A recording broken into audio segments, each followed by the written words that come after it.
What if the sworn enemies of centuries suddenly shared a banquet table plotting together? What if a queen, imprisoned by her own husband, found allies among her sons to overthrow him? What if a powerful empress, surrounded by foreign threats, turned to a group of violent rebels she once opposed? From the distant shores of ancient Egypt to the shifting battlefields of 18th century Europe, his desperate courts of 19th century China. History illustrated. Number 9. Empress Cixi and the Boxers. The air in Beijing in the late 19th century felt heavy with a sense of impending change, or perhaps impending doom. The Austrian Dynasty, a vast and ancient empire, found itself increasingly vulnerable. Western powers and Japan, armed with advanced weaponry and driven by economic ambition, had carved out spheres of influence, established foreign legations in the capital, and introduced missionaries who challenged traditional nature. The humiliation of unequal treaties and the loss of sovereignty fueled widespread resentment among the Chinese people. From the rural provinces of Shandong and Zili, secret societies began to emerge. Among these were the righteous and harmonious fists, known to foreigners as the Boxers. These groups practiced martial arts and believed they possessed spiritual powers that would make them impervious to foreign bullets. Their rallying cry was direct and potent: support the enemy, exterminate the foreigner. Initially, the imperial court and Empress Dowager Cixi, the formidable woman who held the reins of power in China, viewed the Boxers with suspicion. They were, after all, a popular movement operating outside official control, and such groups had historically posed threats to the dynasty. Viceroy Yuan Shikai of Shandong, a powerful regional official, had already moved decisively to suppress Boxer activity within his jurisdiction. However, as the Boxer movement gained undeniable momentum, spreading closer to the capital, a dramatic and unexpected shift began to unfold within the Forbidden City itself. Within the imperial court, powerful conservative factions, notably led by figures like Prince Tuan, began to openly express their support for the Boxers. These hardline elements believed China's profound humiliation at the hands of foreign powers stemmed from its own weakness and its perceived abandonment of traditional Chinese ways. They saw the Boxers not as a threat, but as a divine force, a potential vehicle for expelling the foreign invaders and restoring China's former glory and independence.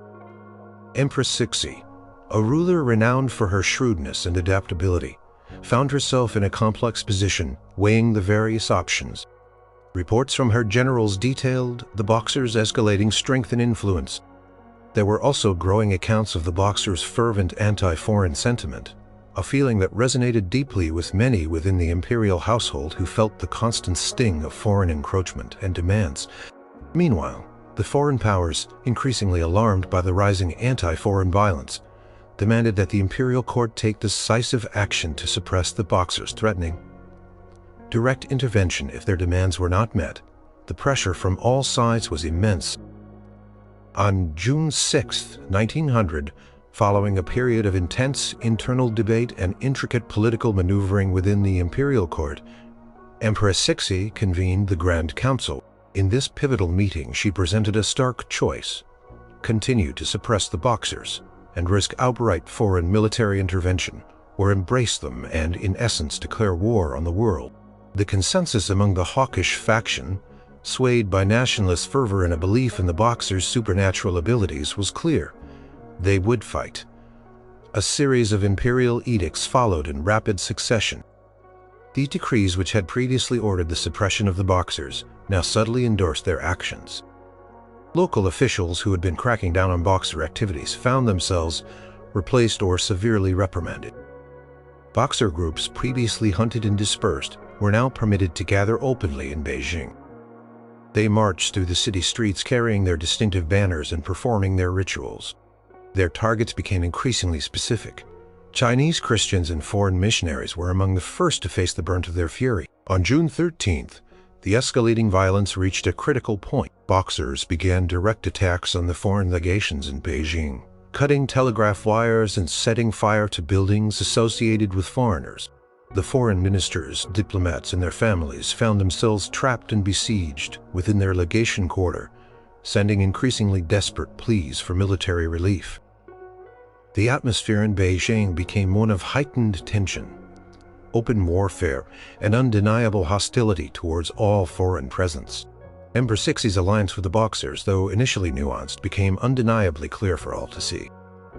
On June 17th, an allied force of foreign troops captured the Dago forts, strategically vital coastal defenses near Tianjin. This act was perceived by the Tanzang court as a direct invasion of Chinese territory, eliminating any remaining ambiguity about foreign intentions. Just 4 days later, on June 21st, Empress Cixi issued a formal declaration of war against all foreign powers. The edict, reportedly penned in her own hand, accused the foreigners of unprovoked aggression and profound contempt for China, served as a powerful call to arms, urging all Chinese, including the Boxers, to rise up and defend their beleaguered homeland. This declaration sent shockwaves across the globe. China, a vast but technologically outmatched empire, had seemingly declared war on 8 of the world's most powerful nations simultaneously: Great Britain, France, Germany, the United States, Russia, Japan, Italy, and Austria-Hungary. The Boxers, once dismissed as an unruly peasant mob, were now effectively sanctioned as an auxiliary force of the imperial army, their fanatical energy directed by the highest authority in the land. The imperial army, under the command of generals like Ronglu, received orders to assist the Boxers in their relentless siege of the foreign legations. For 55 grueling days, the legation quarter transformed into a desperate fortress defended by a small contingent of foreign soldiers and civilians against the combined and relentless assault of Boxer fighters and 8 regular troops. Imperial soldiers, some seemingly reluctant and others enthusiastically committed, fought side by side with the Boxers, blurring the lines between regular military and irregular peasant forces. This unexpected alliance was not without its deep internal contradictions. Some pragmatic imperial generals, such as Ronglu, reportedly engaged in secret communications with the besieged foreigners, attempting to temper the violence and avert total annihilation, understanding the catastrophic implications of such a war. Empress Cixi herself, while outwardly resolute, also faced dissenting voices within her own court, who warned of impending disaster. The siege of the legations continued unrelentingly through July. The Boxers, despite their fervent bravery and unwavering conviction, lacked modern whipping, military discipline, and coordinated strategy. The 80s army, though vastly larger in numbers, was also hampered by outdated tactics, internal divisions, and a fundamental underestimation of foreign military might. Foreign relief expeditions, though slow and arduous, were steadily making their way towards Beijing. On August 14, 1900, the International 8-Nation Alliance forces finally broke through the city gates of Beijing. The imperial court, including Empress Cixi and the nominal Emperor Guangxu, fled the capital in disarray. They reportedly disguised themselves as peasants and embarked on a perilous journey west toward Zion. The Boxers, now leaderless and utterly outmatched, dispersed or were systematically hunted down by the victorious foreign troops. The alliance between Empress Cixi and the Boxers, born of desperation, fear, and a surge of radical nationalism, ultimately failed in its immediate, ambitious objective of expelling all foreigners from China. However, it had irrevocably altered the course of Chinese history. It represented the Qing Dynasty's last desperate gasp against foreign domination and starkly highlighted the deep-seated anti-foreign sentiments simmering among a significant portion of the Chinese population. The subsequent Boxer Protocol, signed by China and the victorious foreign powers, imposed humiliating terms on the Qing Dynasty, further weakening its authority and setting the stage for its ultimate collapse just over a decade.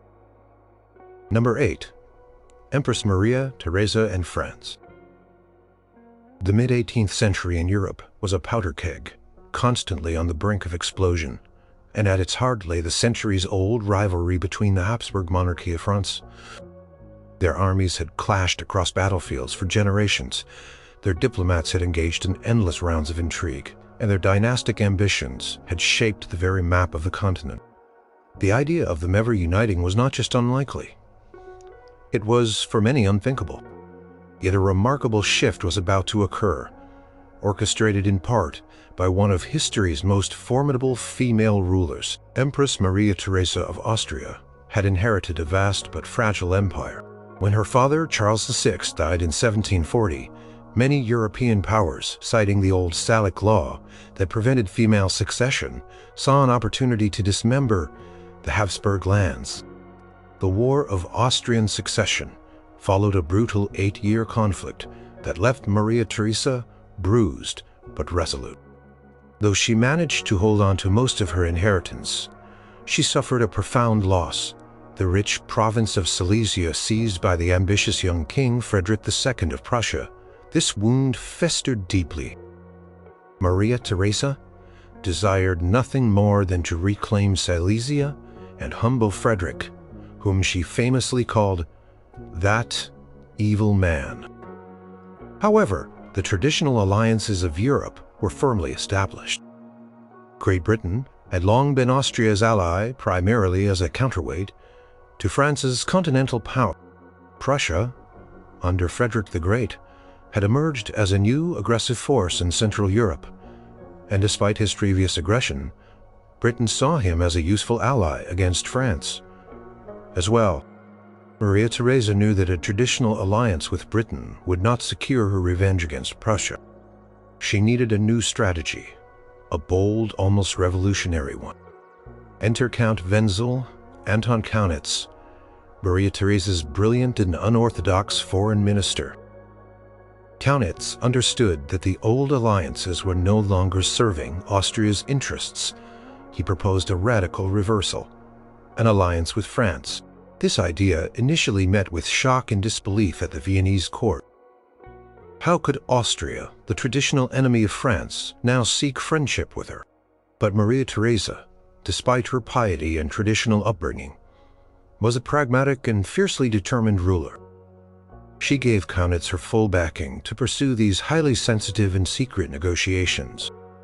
Kaunitz began his diplomatic mission by cultivating influence at the French court, notably through Madame de Pompadour, the influential mistress of King Louis XV. He knew that any overture to France would require careful handling, especially given the deep-seated animosity between the two nations. The initial approach was subtle, focused on common interests and the shifting balance of power. The King of Prussia, Frederick II, was also growing increasingly unpredictable and ambitious, posing a potential threat to France's interests in Western Europe. The negotiations were slow and intricate, conducted in an atmosphere of intense secrecy. Maria Theresa herself became personally involved, corresponding directly with Louis XV and Madame de Pompadour. She understood that this alliance, once revealed, would send shockwaves across Europe and dismantle centuries of established diplomatic norms. Her personal appeals, combined with Kaunitz's skillful diplomacy, eventually bore fruit. On May 1, 1756, the First Treaty of Versailles was signed.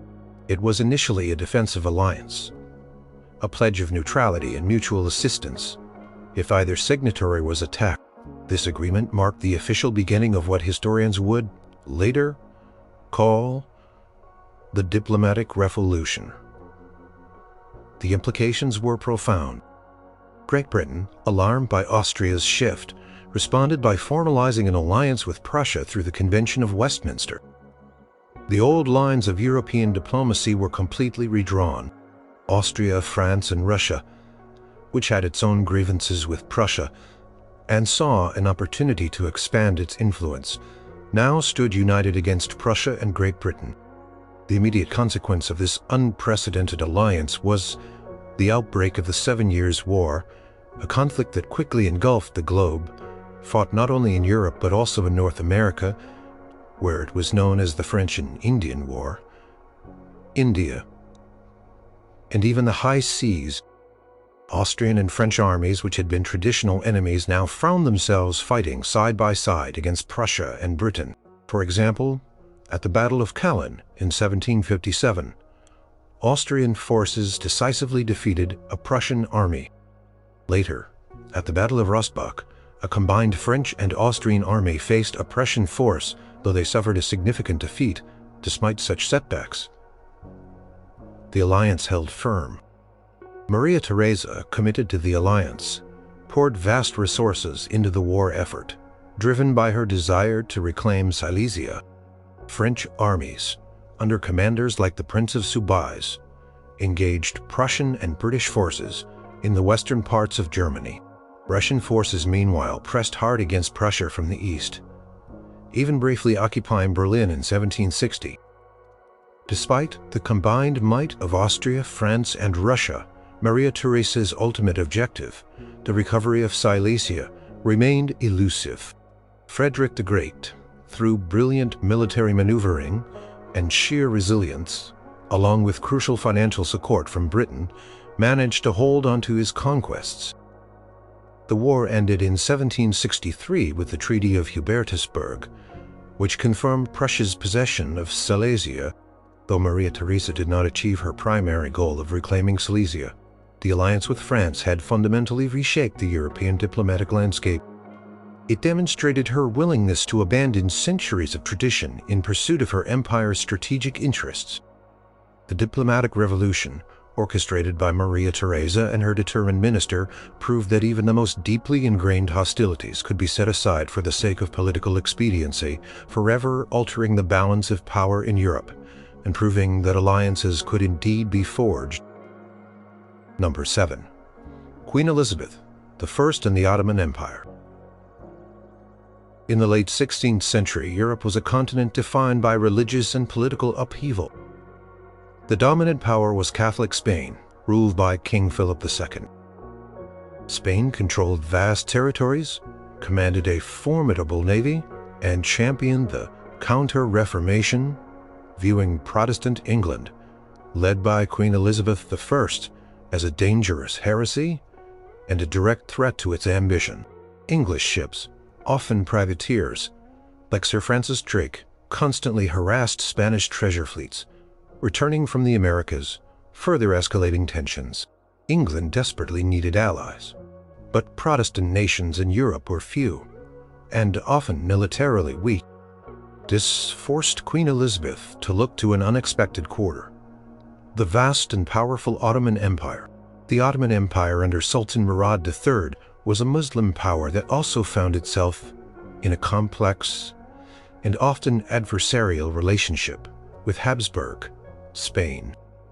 Ottoman naval forces and Spanish galleys frequently clashed in the Mediterranean. The Ottomans, too, were looking for ways to undermine Spain's influence, particularly in the Mediterranean and North Africa. The idea of a Christian queen, the head of the Church of England, forming any kind of relationship with the Caliph of Islam was considered scandalous by most of Catholic Europe, especially by Philip II. Yet for Elizabeth, pragmatic survival often outweighed religious dogma. The alliance was not a formal military pact, but rather a strategic understanding, cultivated primarily through trade and mutual opposition to Spain. Elizabeth initiated overtures to the Ottoman court in Constantinople, modern-day Istanbul. Her ambassador, William Harborne, arrived in the Ottoman capital in 1583. His mission was delicate: to secure favorable trade agreements for English merchants, establishing a new commercial pathway that bypassed Spanish and Venetian control. More importantly, he was to sound out the possibilities of a broader strategic understanding. Sultan Murad III was receptive. The Ottomans saw an opportunity to gain access to English tin and lead, vital materials for their artillery, and to diversify their trade routes. They also welcomed any opportunity to create diversions for their Spanish rival. The exchange of letters between Elizabeth and Murad III began filled with elaborate diplomatic courtesies and careful allusions to their shared enmity with Spain. Elizabeth in her letters often stressed the common ground of monotheism and the rejection of idolatry, subtly distinguishing Protestantism from Catholicism. She presented herself as a defender of true Christianity, not an enemy of all Abrahamic faiths. The negotiations were successful. English merchants were granted significant privileges, forming the Levant Company, which greatly expanded England's access to Eastern markets. This trade provided crucial revenue for England's treasury, allowing Elizabeth to fund her growing navy and military expenditures, much of which was directed against Spain. The strategic benefits of this tacit alliance became increasingly clear as tensions with Spain escalated towards the climax of the Spanish Armada. While the Ottomans did not send ships to aid England in 1588, their ongoing pressure on Spain in the Mediterranean tied up significant Spanish resources. Spanish garrisons and naval units were continually occupied in conflicts with the Ottomans and along their Mediterranean coastlines, diverting men and ships that might otherwise have been deployed against England. For example, records indicate that Spanish fleets were frequently engaged in defensive maneuvers and patrols in the Mediterranean to counter Ottoman threats. Sultan Murad III reportedly sent a message to the Dutch Protestants urging them to continue their rebellion against Spain, further contributing to Spain's military strain. The simple fact that Spain had to maintain a watchful eye on its southern and eastern flanks meant fewer ships and soldiers available for the projected invasion of England. The propaganda wars around this alliance were fierce. Philip II and the Pope denounced Elizabeth as an infidel, a heretic, and a collaborator with the Turks, highlighting what they saw as the shocking moral depravity of her Protestant regime. Catholic polemicists circulated pamphlets depicting Elizabeth in league with the Sultan, often with demonic imagery.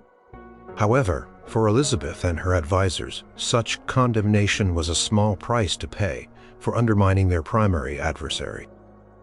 The alliance, driven by pragmatic necessity rather than religious affinity, continued for several decades.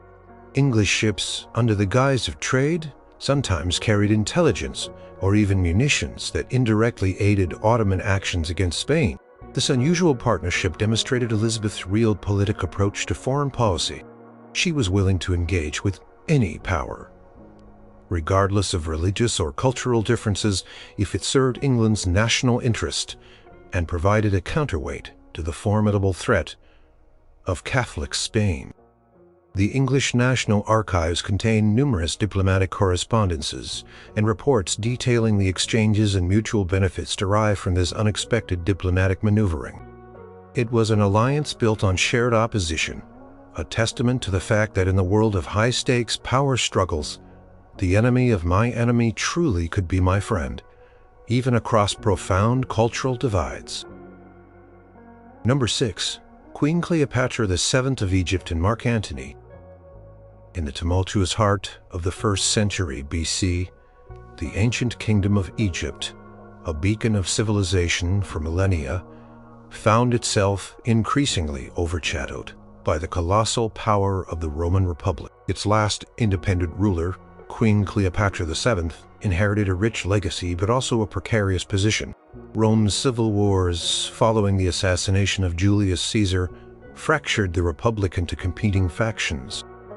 Cleopatra, preserving her dynasty and the sovereignty of Egypt, meant navigating these treacherous waters.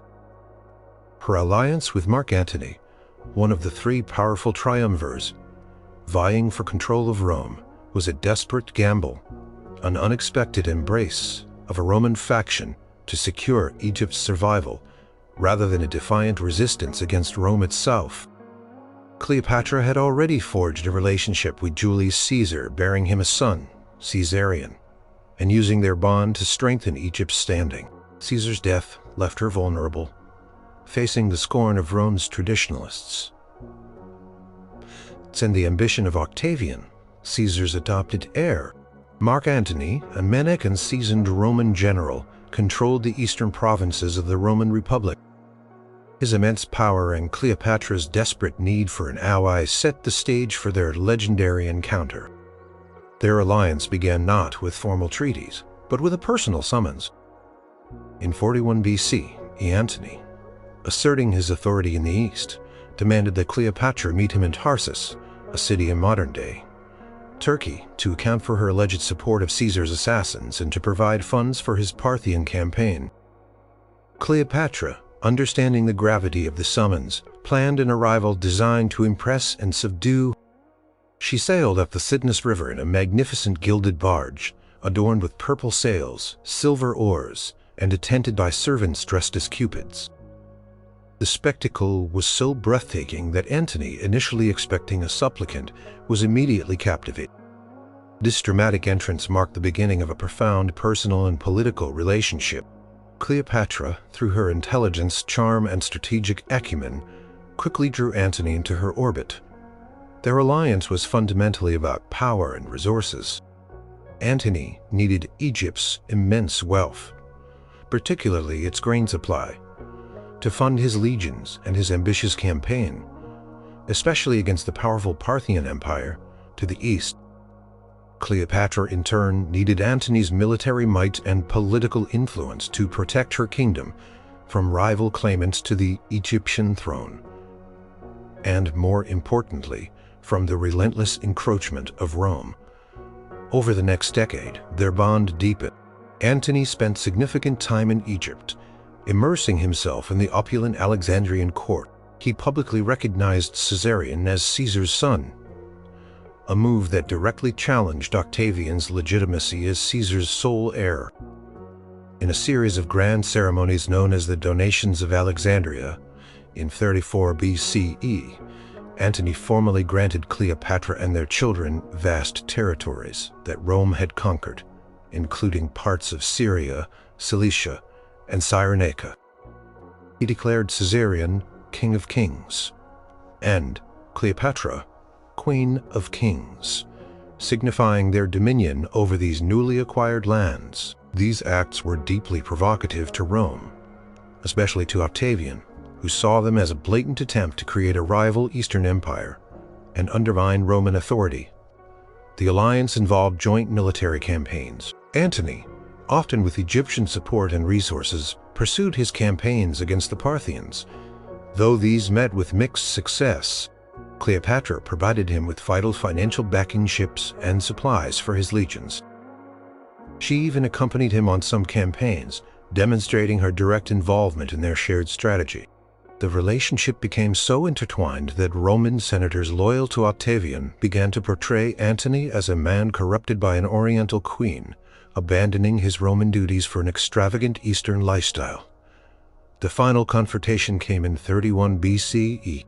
Octavian, having consolidated his power in the West, declared war not on Antony directly, but on Cleopatra, skillfully framing the conflict as a defense of Roman honor against a foreign threat. The decisive naval engagement occurred at the Battle of Actium off the coast of Greece. Cleopatra commanded her Egyptian fleet alongside Antony's Roman forces. The battle was a disaster for them. During the chaotic fighting, Cleopatra's ships unexpectedly broke through the Roman lines and fled.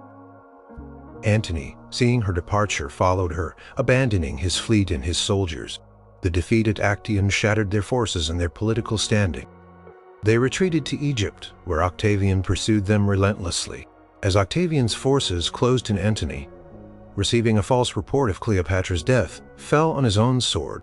Cleopatra, captured but determined not to be paraded as a trophy in Rome, committed suicide famously with an asp. Their alliance, born of mutual need and personal passion, ended in tragic defeat. It marked the definitive end of Ptolemaic Egypt as an independent kingdom. Egypt became a Roman province directly administered by the emperor, fulfilling Rome's long-held ambition to control its rich granaries. Cleopatra's bold, unexpected alliance with Antony, rather than an outright resistance, had been her last desperate effort to preserve her ancient land and dynasty against the inexorable tide of Roman expansion, a gamble that ultimately failed to secure her vision for Egypt's future. Number 5. Queen Eleanor of Aquitaine and her sons. In the annals of European royalty, few figures loom as large or as tempestuously as Eleanor of Aquitaine. Duchess, in her own right Queen of France and later Queen of England. Eleanor was a woman of immense power, intelligence, and ambition.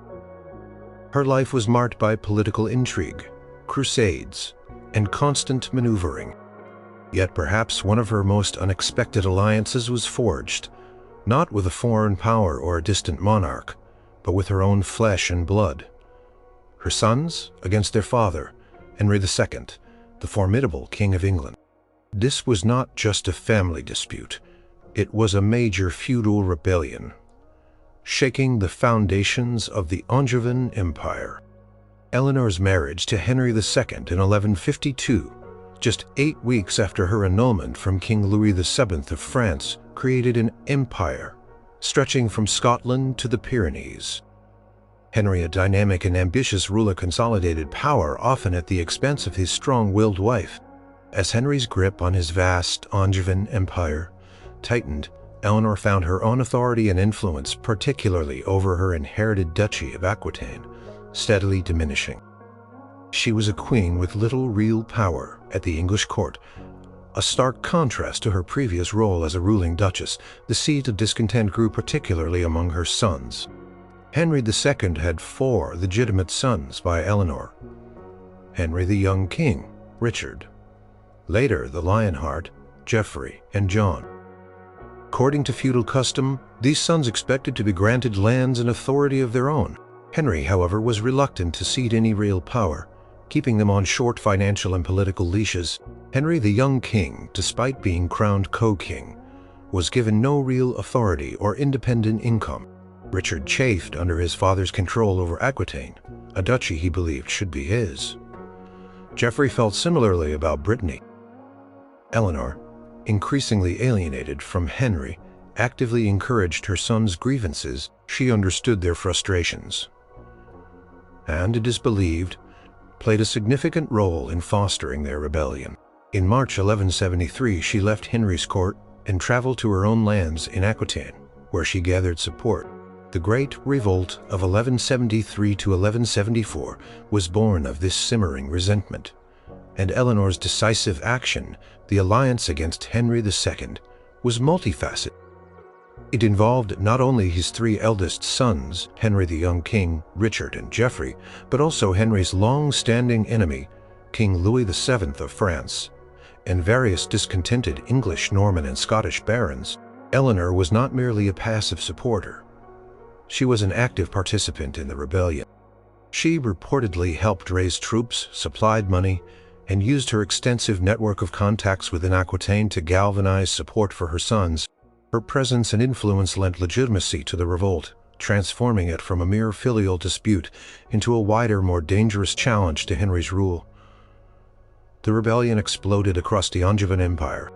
Henry the young king traveled to the French court, seeking Louis VII's support. Richard, with Eleanor's direct encouragement, led a revolt in Aquitaine and Poitou. Geoffrey stirred up trouble in Brittany. Troops clashed in Normandy, Brittany, and England itself. Even King William the Lion of Scotland joined the fray, invading northern England. This was a direct, all-out assault on Henry II's power, led by his closest family. Eleanor herself was captured in 1174, reportedly while attempting to escape disguised in men's clothes, and brought before Henry. Her direct involvement in the revolt was undeniable. Henry, though victorious, was deeply wounded by his wife's betrayal and his son's rebellion. He imprisoned Eleanor for the next 15 years, primarily in various English castles, including Winchester and Salisbury. Despite her lengthy imprisonment, Eleanor's influence did not entirely wane. Her sons, particularly Richard, remained devoted to her. While imprisoned, she was not entirely cut off from the world. She maintained correspondences, and upon Henry's death in 1189, Richard, now king, immediately released her. She then played a vital role as regent and advisor during Richard's crusades and subsequent captivity, demonstrating that her political acumen and relationships endured even through years of enforced absence. The Great Revolt was a bloody and destructive affair, ultimately suppressed by Henry II's military might and shrewd diplomacy. While it failed to unseat him, it underscored the profound fissures within his own family and realm. The alliance between Eleanor and her sons, unexpected in its familial nature and direct challenge to the patriarchal authority of the king, stands as a testament to Eleanor's unwavering spirit and her powerful role in shaping the political landscape of 12th century Europe. Even from behind castle walls, proved that even within the most sacred of bonds, ambition and power could forge the most surprising of alliances. Number 4. Empress Catherine the Great of Russia and King Frederick the Great of Prussia. The 18th century was a time of shifting alliances and cynical statecraft in Europe. Yet even in this era of pragmatism, the close cooperation between Empress Catherine the Great of Russia and King Frederick the Great of Prussia stood out for its unexpected nature. These two rulers, renowned for their formidable intellects, ruthless ambition, and previous periods of intense rivalry, Russia had been allied against Prussia during the 7 Years' War just years earlier, now found common ground, not in mutual defense, but in the calibrated dismemberment. Polish-Lithuanian Commonwealth, once a vast and powerful kingdom, had by the mid-18th century become a shadow of its former self. Its unique political system, characterized by an elective monarchy and the liberum veto, a parliamentary device that allowed any member to unilaterally block legislation, had rendered its government weak and highly susceptible to foreign manipulation. Russia, under Catherine, had been steadily increasing its influence in Poland, effectively controlling its internal affairs and even placing its own favored candidate, Stanislaw August Poniatowski, on the Polish throne. However, Russia's growing dominance in Poland began to alarm its neighbors, particularly Prussia and Austria. Frederick the Great of Prussia, always looking for opportunities to expand his kingdom and secure his borders, saw Poland's weakness as a chance for significant territorial gains. He was particularly interested in West Prussia, a Polish territory that separated Brandenburg Prussia from East Prussia, hindering his kingdom's territorial contiguity. Austria, under Empress Maria Theresa, also had its own long-standing claims on Polish lands, and viewed Russia's increasing power with apprehension. It was Frederick who proposed the audacious plan for the first partition of Poland. He presented the idea to Catherine in 1770, and, initially, Catherine, whose policy had been to maintain a weak but intact Poland as a de facto Russian protectorate, was reportedly hesitant. A full partition might upset the balance of power too much and provoke a larger European conflict. However, the ongoing Russo-Turkish War had placed a strain on Russia's resources. Austria, meanwhile, was threatening to intervene in the Russo-Turkish War and had even begun occupying some Polish territory. Further complicating the situation, Frederick, a master of diplomacy and calculation, argued that a partition would serve several purposes. It would satisfy Austria's territorial ambitions, thereby diverting them from intervening in the Ottoman Empire and preventing a larger war. It would also allow Russia to consolidate its existing gains in Poland without appearing too overtly expansionist. Most importantly for Frederick, it would provide Prussia with the vital West Prussia, creating a stronger, more unified Prussian kingdom. Catherine, ever the pragmatist, eventually accepted Frederick's logic. She understood that a controlled partition involving all three major powers was a way to manage the escalating tensions and secure Russian interests without triggering a broader European war. The negotiations between Russia, Prussia, and Austria were conducted in secret, a testament to the sensitive and controversial nature of the plan.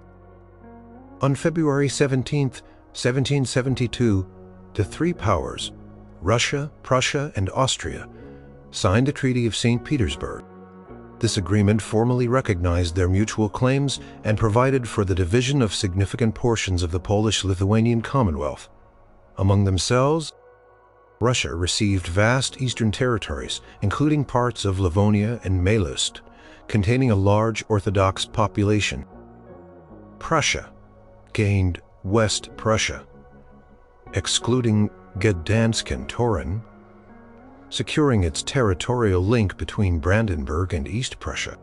Austria, a latecomer to the agreement, was granted Galicia, a rich and fertile region.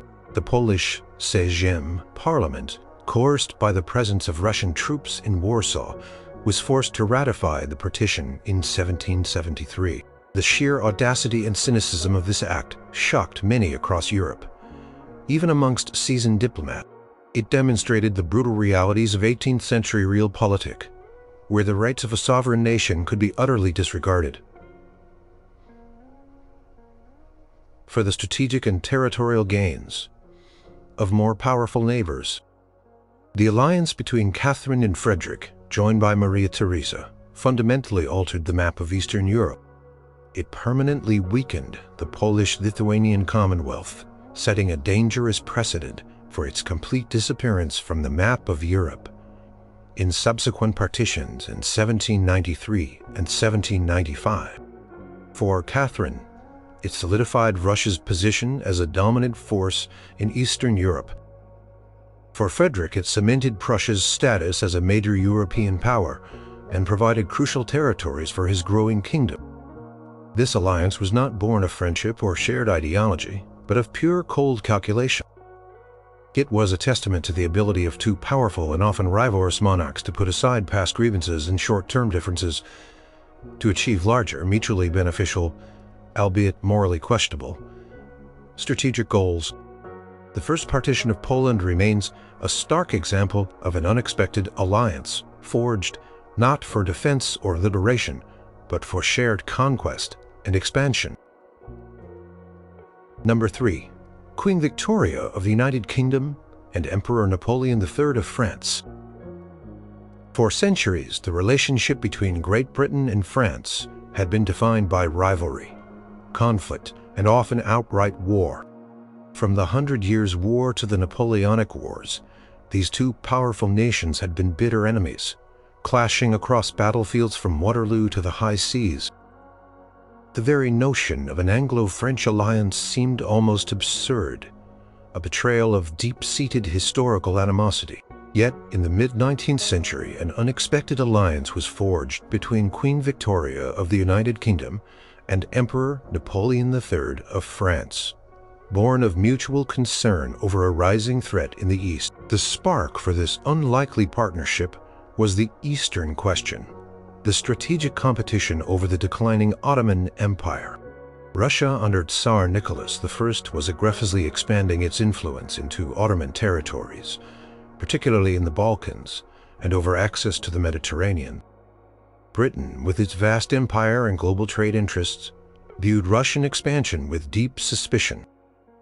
Control over the Ottoman Empire's strategic waterways, especially the Dardanelles, was considered vital for protecting Britain's routes to India.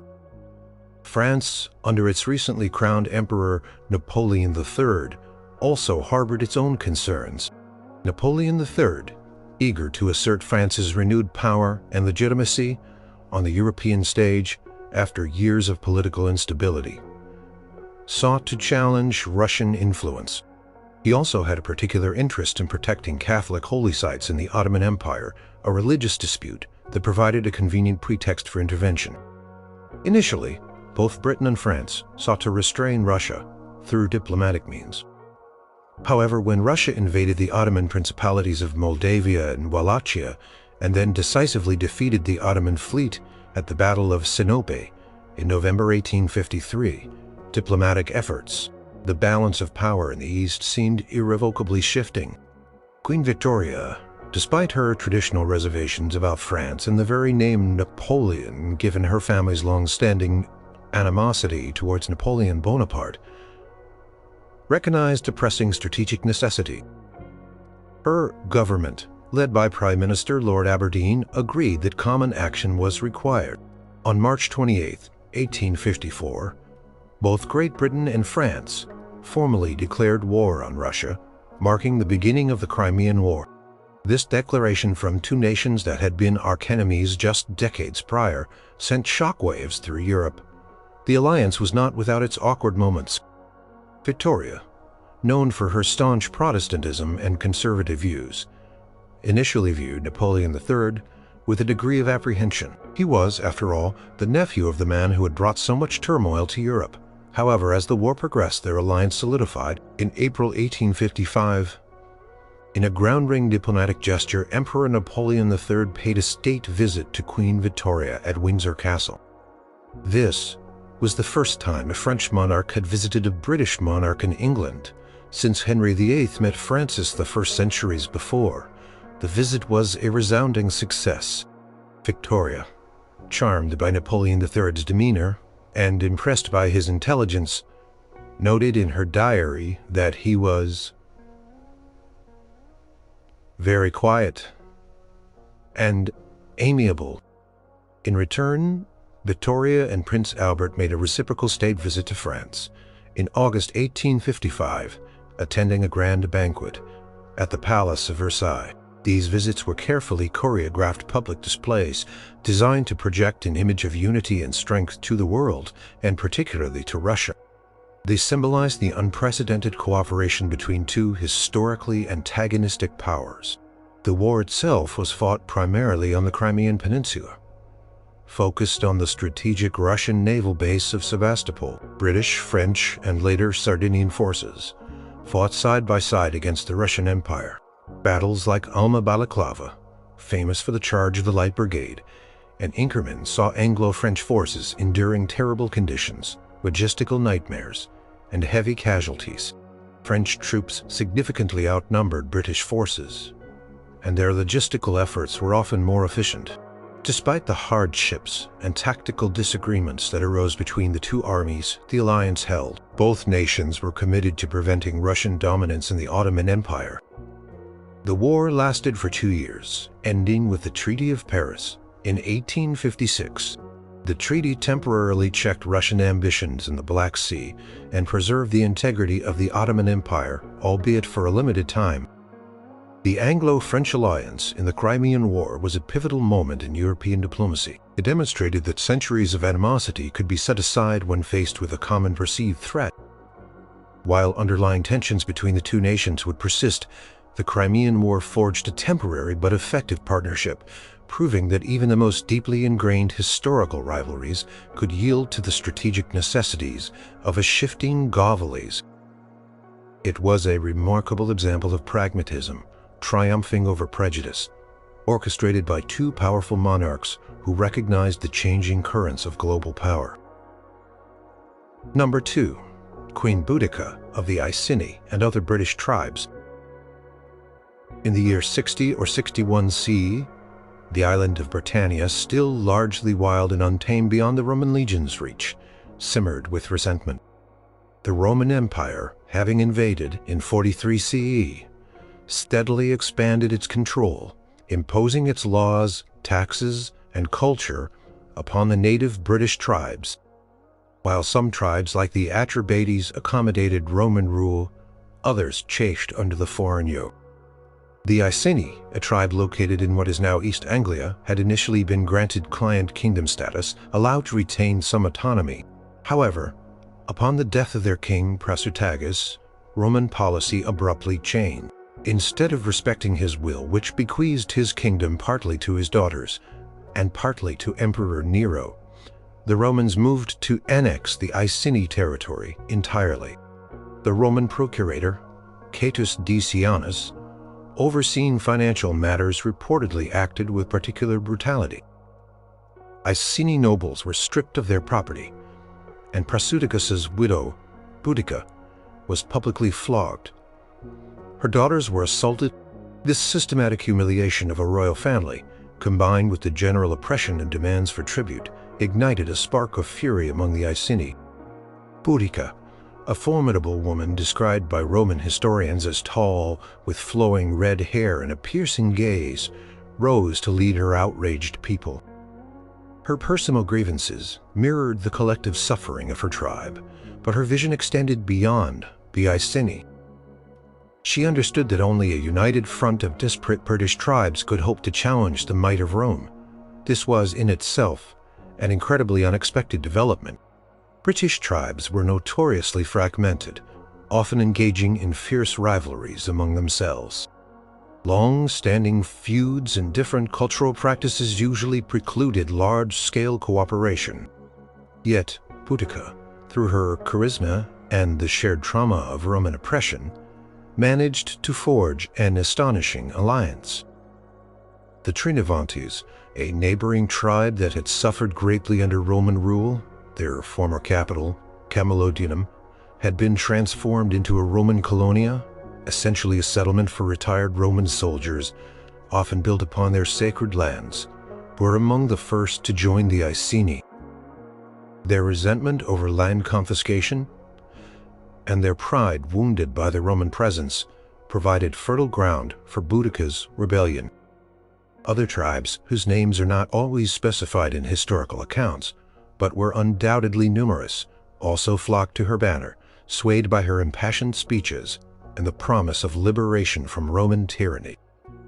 They came from various regions, bringing their own warriors, their unique fighting styles, and their burning desire for revenge.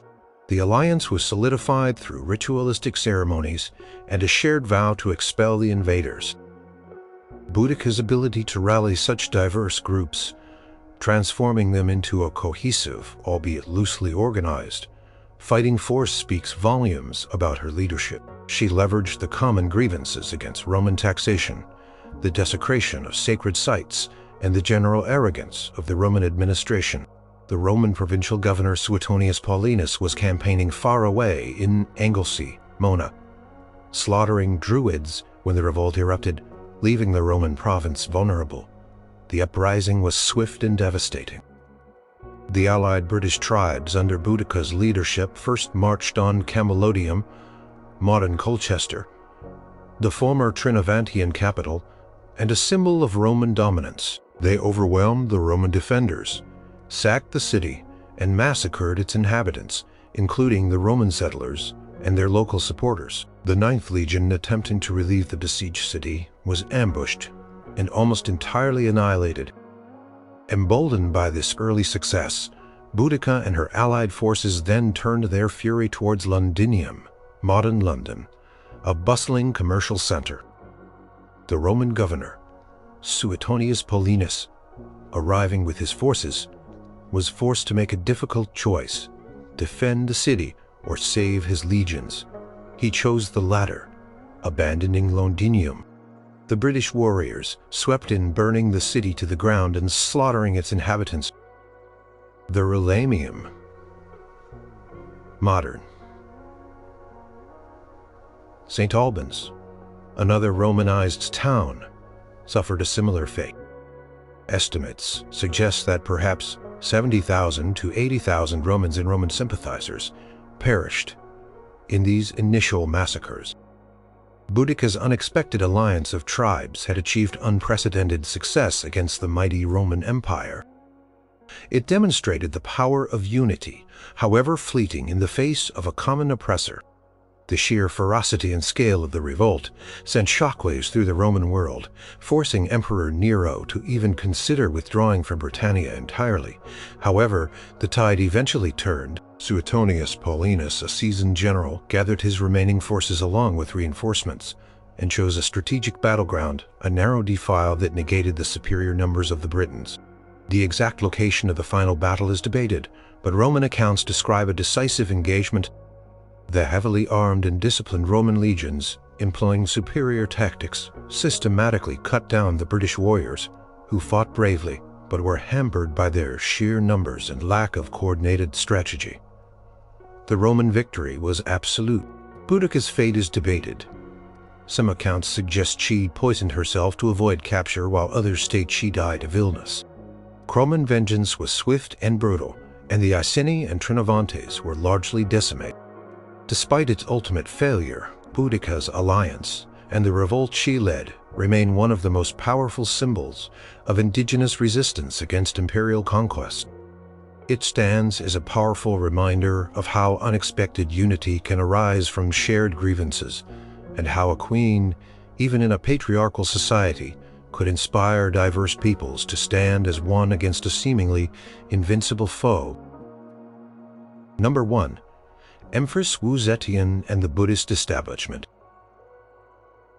Qing Dynasty in 7th century China was a golden age of culture, prosperity, and imperial might. Yet it was also a deeply patriarchal society governed by a sophisticated Confucian bureaucracy that rigidly defined the roles of men and women. The very notion of a woman ruling in her own right, let alone establishing her own dynasty, was anathema to traditional Confucian thought.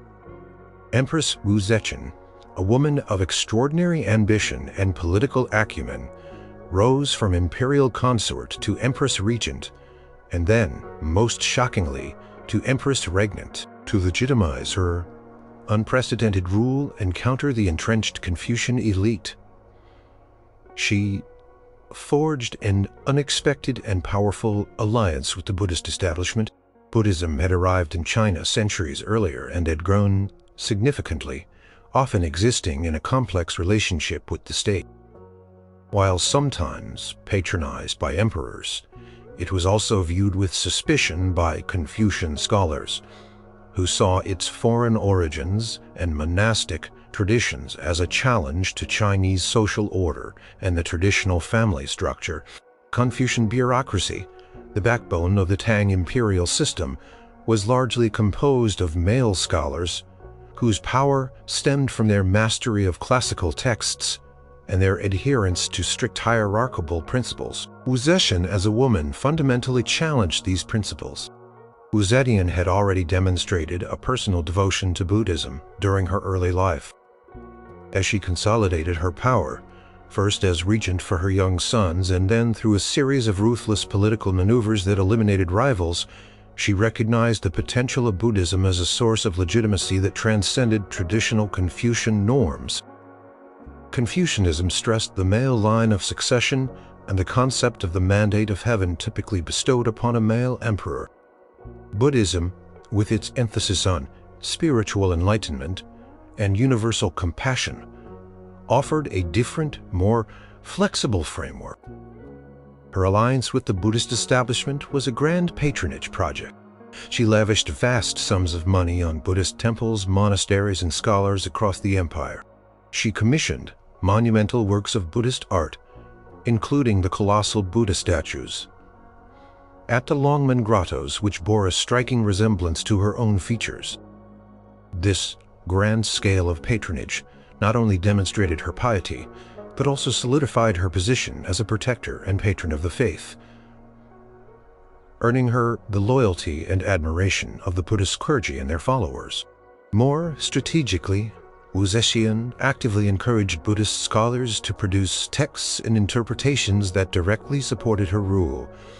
The most famous example was the Great Cloud Sutra.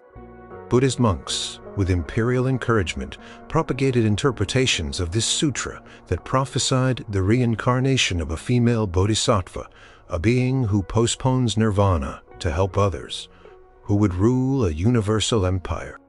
This prophecy was explicitly linked to Empress Wu, portraying her as a divinely sanctioned ruler, a Chakravartin, wheel-turning king, whose reign would usher in a golden age of peace and prosperity.